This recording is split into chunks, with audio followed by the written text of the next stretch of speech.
Estratégia do Dia, o podcast original da Bloomberg Linha. Ai.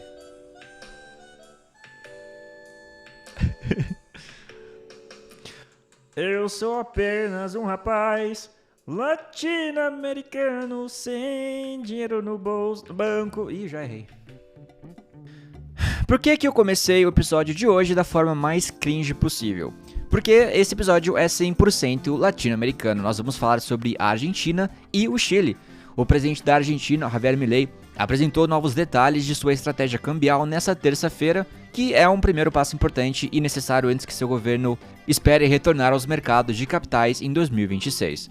Nós também vamos entender por que o Chile tem a nota de crédito mais alta da América Latina, segundo a S&P.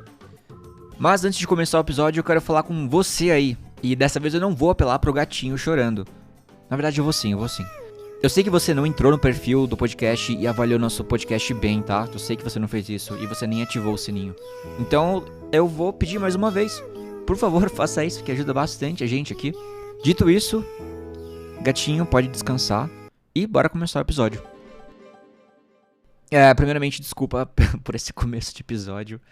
Vamos falar de Chile. Recentemente, a S&P Global Ratings fez um anúncio importante sobre o Chile. Ela manteve a classificação do país como a mais alta da América Latina e elevou sua perspectiva para estável. O que isso significa? Na verdade, é um sinal positivo, pois indica que o governo chileno está se comprometendo a controlar o aumento da dívida, que, caso vocês não saibam, tinha sido uma preocupação crescente nos últimos anos. A classificação do Chile permanece em A, que é 2 níveis acima do Uruguai, seu vizinho mais próximo. Para dar um contexto, o Brasil está classificado como BB, o que coloca, não BB tipo fofinho, sabe? Tipo letra B de novo.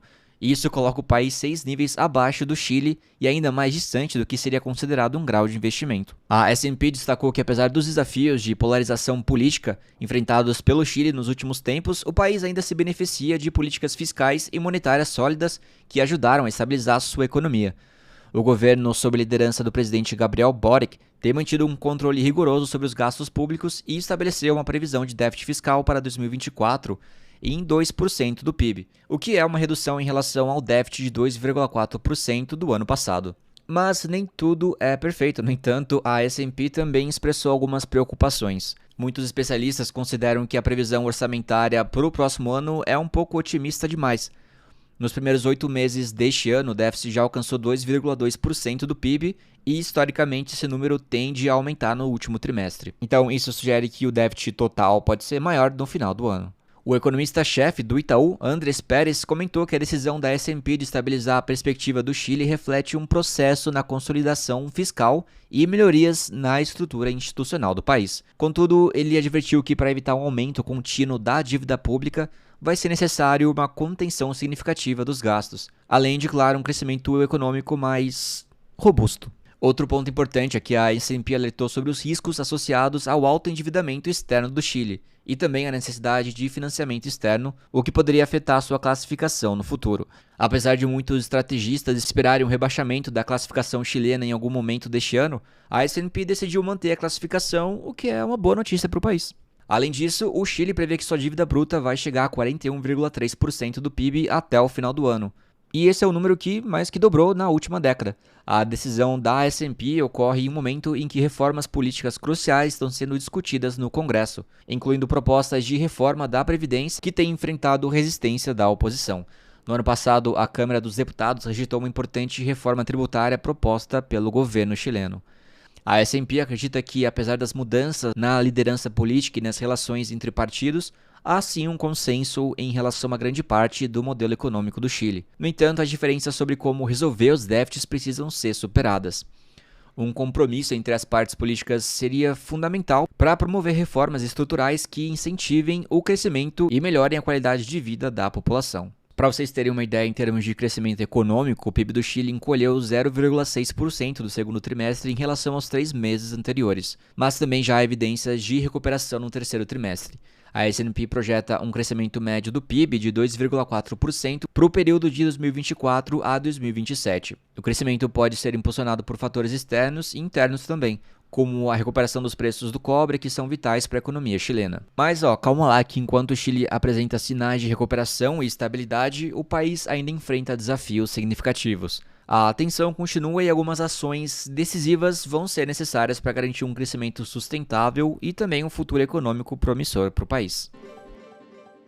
Agora, bora para a Argentina. O presidente da Argentina, Javier Milei, trouxe novos detalhes sobre seu plano para a moeda do país. Em um discurso importante na terça-feira, ele sinalizou que pretende adotar uma taxa de câmbio flexível para o peso argentino, abandonando os controles de capital em algum momento, embora ainda sem definir uma data específica para isso acontecer. Essa mudança é vista como essencial para que a Argentina possa voltar a buscar investimentos e se financiar nos mercados internacionais a partir de 2026. Essa medida é importante para Milei porque ele busca desfazer os controles que herdou do governo anterior e também ele quer dar os primeiros passos para uma política econômica mais alinhada a práticas convencionais. Ele explicou que poderá liberar os controles cambiais mesmo que o país ainda não tenha reservas suficientes em dólares. A chave, segundo o Milei, é controlar a quantidade de pesos em circulação para evitar desequilíbrios. Abre aspas. Se não houver excessos de pesos, eu posso liberar os controles, mesmo sem ter dólares suficientes, porque eu estou caminhando para uma taxa de câmbio flexível, fecha aspas. Isso disse o Javier Milei durante o discurso de encerramento da conferência anual do Banco Central da Argentina. Bom, apesar disso tudo, o Milei e sua equipe econômica ainda não decidiram se o peso vai ter uma cotação fixa com o dólar ou se ele vai ser completamente livre para flutuar. Só um pouco profundo isso, né? A remoção dos controles de capital, conhecido como cepo na Argentina, será essencial para esse plano, mas é uma tarefa complicada.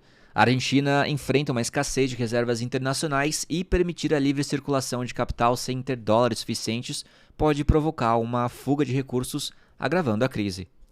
A gente estava falando de notas na notícia passada. A nota da Argentina é uma das piores da América Latina, né, por conta da situação econômica que está lá.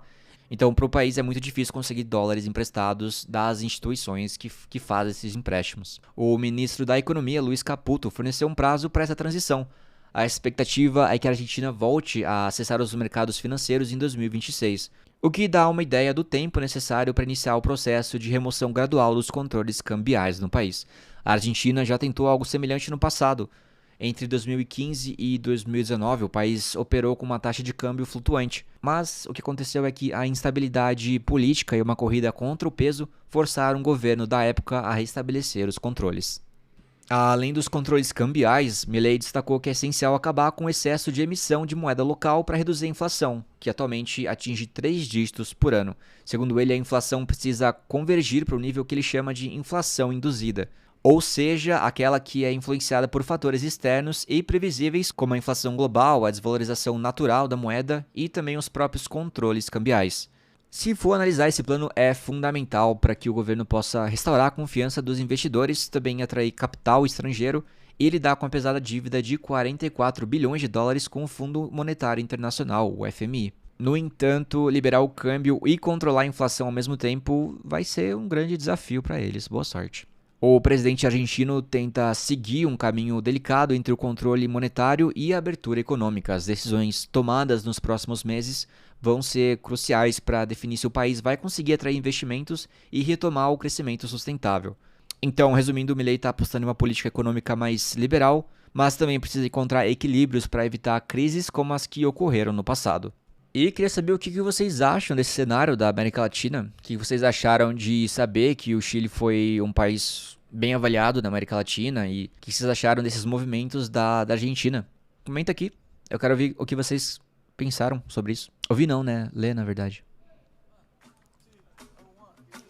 E bora ler os comentários de vocês ao som de Coincidence da Sabrina Carpenter, que foi a música que estava tocando pro Vinícius Eduardo.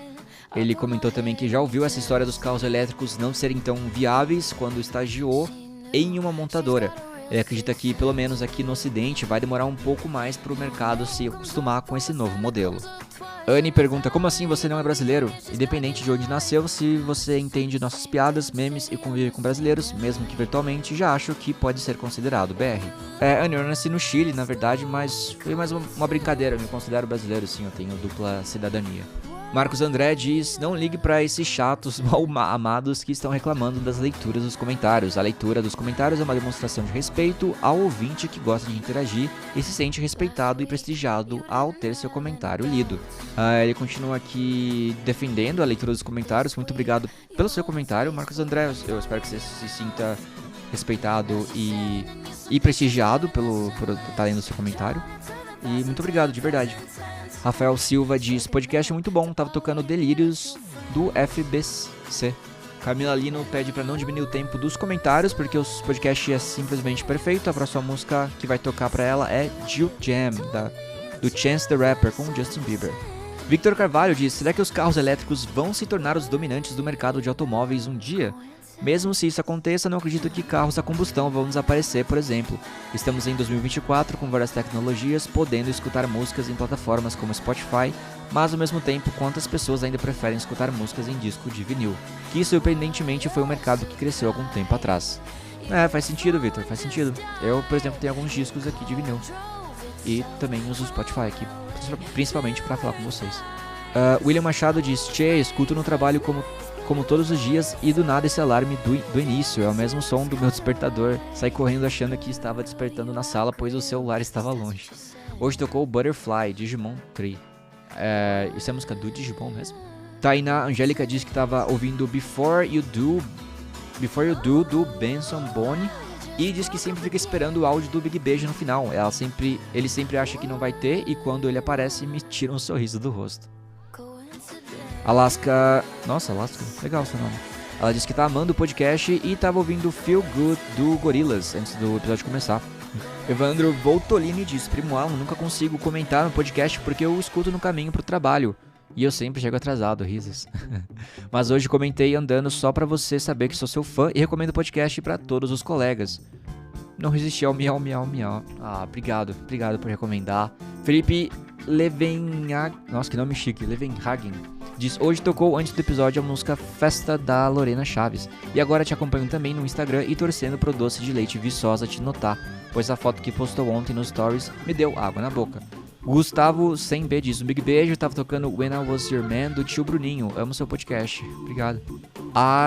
Ashta Mayumi Vada diz, Alan, eu acompanho o podcast há mais de um ano e como uma descendente de vários países, posso dizer que a partir do momento em que se mora no Brasil e entende os memes, é considerado brasileiro.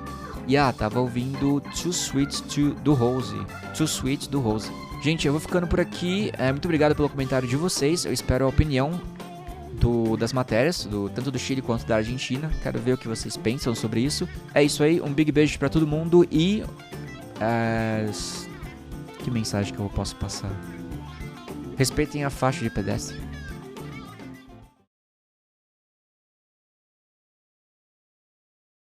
Um big beijo pra todo mundo aí.